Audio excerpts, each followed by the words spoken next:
दोस्तों नमस्कार, math line channel में आपका स्वागत है। आज हम लोग साइंस के कुछ प्रश्नों को पढ़ेंगे जो प्रतियोगी परीक्षा की दृष्टि से बहुत महत्वपूर्ण है। सभी प्रतियोगी परीक्षाओं में साइंस के प्रश्न अवश्य पूछते हैं, चाहे उसकी संख्या 5 हो या अधिक हो। कम से कम 5 से लेकर 25 प्रश्न तो जरूर पूछते हैं परीक्षा की लेवल के अनुसार। तो चलिए शुरू करते हैं आज का पाठ।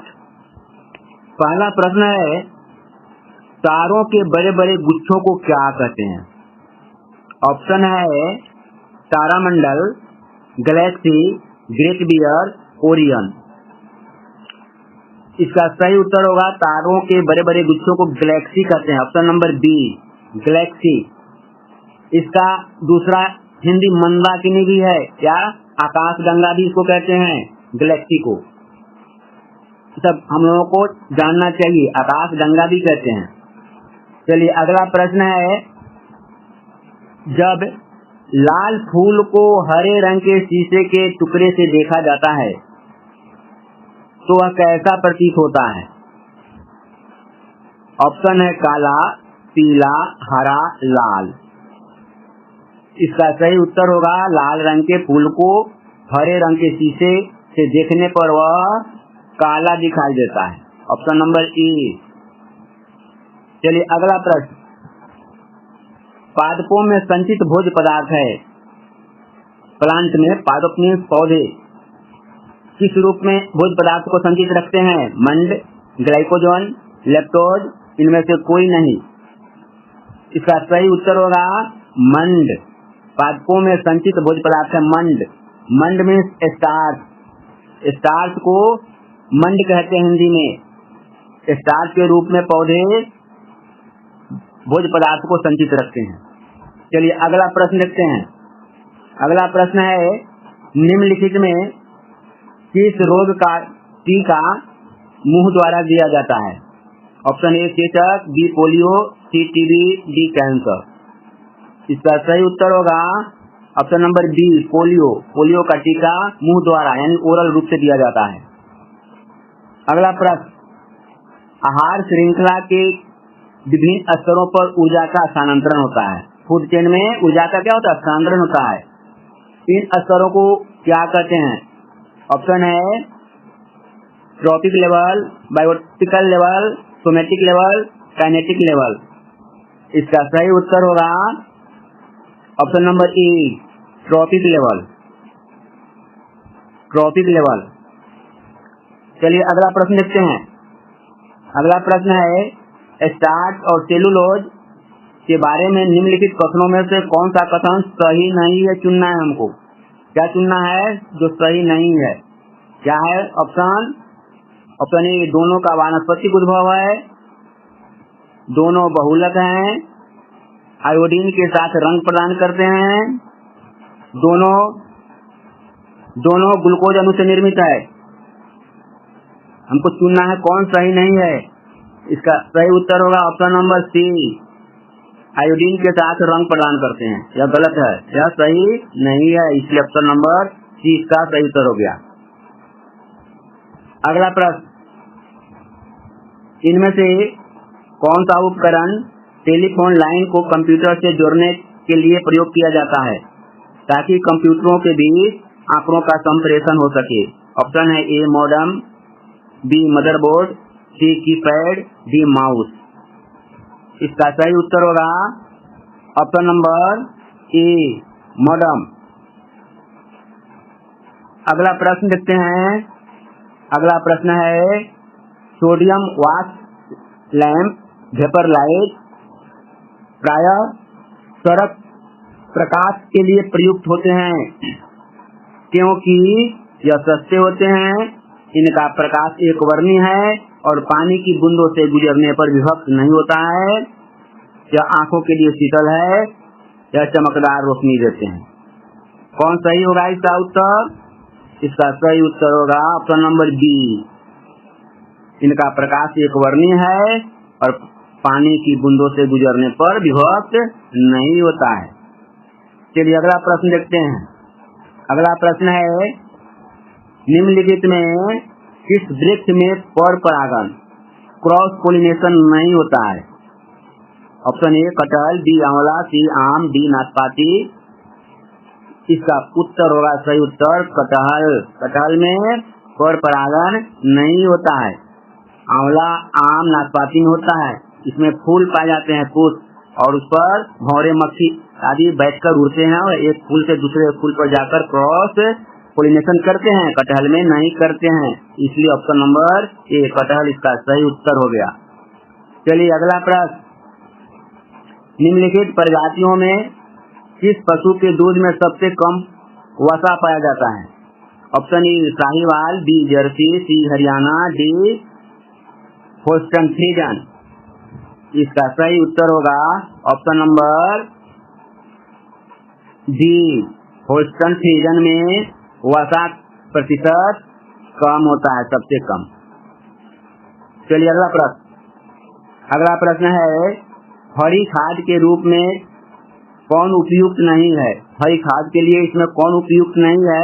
ऑप्शन ए सनई, बी लोबिया, सी ढैंचा, डी हरा मक्का। इसका सही उत्तर होगा मक्का।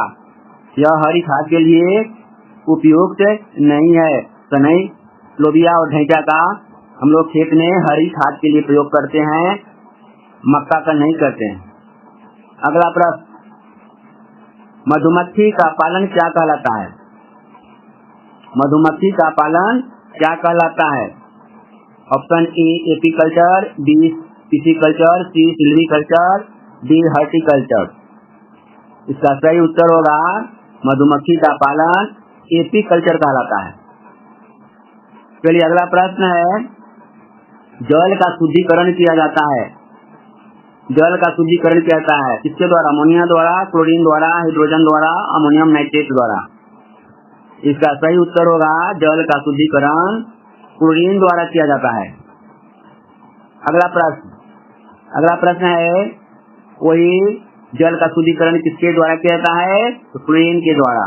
नेक्स्ट क्वेश्चन है, यदि दूध से क्रीम को अलग कर लिया जाए तो दूध का घनत्व क्या होता है? कम हो जाता है, वही रहता है, बढ़ जाता है? पहले कम होता है फिर बढ़ता है, क्या होता है? इसका सही उत्तर होगा, यदि दूध से क्रीम को अलग कर लिया जाए तो दूध का घनत्व बढ़ जाता है। ऑप्शन नंबर सी, हाँ। चलिए अगला प्रश्न, आंसू में निम्नलिखित में कौन सा एंजाइम पाया जाता है जिसके कारण जीवाणु मर जाते हैं? ऑप्शन है एमिलेज, यूरोस, लाइसोजाइम, यूरोक्रोम। इसका सही उत्तर होगा ऑप्शन नंबर सी, लाइसोजाइम।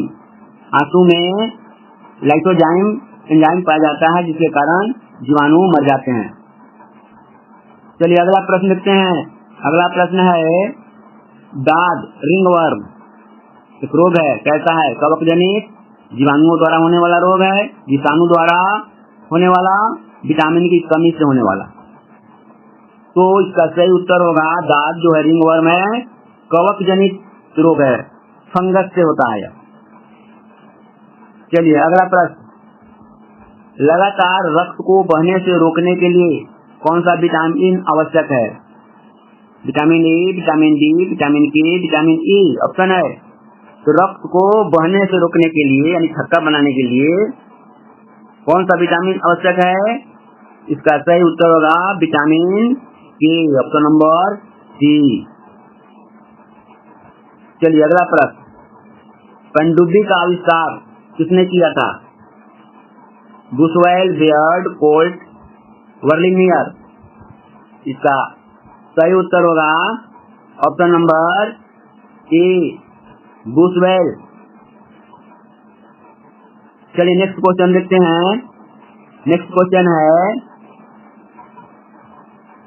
सूर्य हमें सूर्योदय के पहले से और सूर्यास्त के कुछ देर बाद तक दिखाई देता है, इसका कारण क्या है?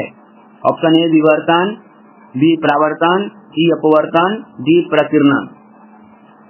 इसका सही उत्तर होगा ऑप्शन नंबर सी, अपवर्तन के कारण सूरज हमें सूर्योदय से थोड़ा देर पहले या सूर्योदय के थोड़ा देर बाद तक दिखाई देता है।